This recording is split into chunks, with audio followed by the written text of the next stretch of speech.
استاد سره 40 مارکس ورسره دي. د یونیورسټۍ په لیول باندې د یونیورسټۍ د ټیچر سره 100 مارکس ورسره دي. زه وایم چې د یونیورسټۍ د پروفیسر نه دې درې مارکسو د اختیار واخیستلی شي او د کالج د استاد نه دې هم د دې مارکس ته اختیار واخیستلی شي.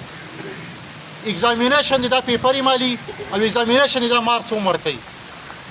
ډي سي صاحب کیدای شي ستاسو مخې ته چې کوم دا خبره راغلې هم او بعضې خلک به ورته کولی هم نه شي.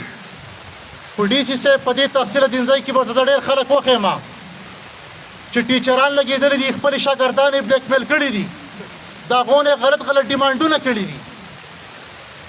نو ډي سي صاحب هغه استاد خپلې شاګردې ته وایي چې بھائی زه به تا دونه مارکس درکړم ته به ما زما دا افر چې کوم دی نو پوره کوې دا خبرې به چې کوم دی دا به زما مني. نو ډي سي صاحب زما کم از کم دا ریکویسټ دی چې په دې خبرو نه نظرثاني وکړی شي.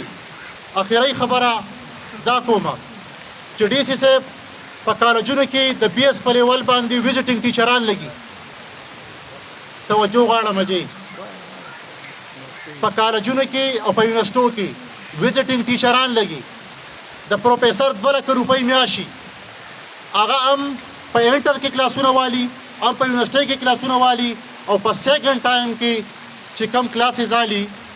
نو تاسو ته پته لري په دې ځای کې څنګه دي مرګري چې ما پی ایچ ډي کړې ده د دنیا خلکو پی ایچ ډیانې کړي دي ایم فل یې کړي دي. نو په کار دا ده چې د ویزټینګ ټیچر چې الي نو هغه پروفیسر چې کوم سرکاري پروفیسر دی هغه خپله تنخواه والي او هم د بل سړي حق چې کوم دی نو هغه مو وهي او 1 لک روپۍ د هغې نه الي. نو زما دا ریکویسټ دی چې د ویزټینګ ټیچر چې کوم دی دا به سرکاري پروفیسر نه وي.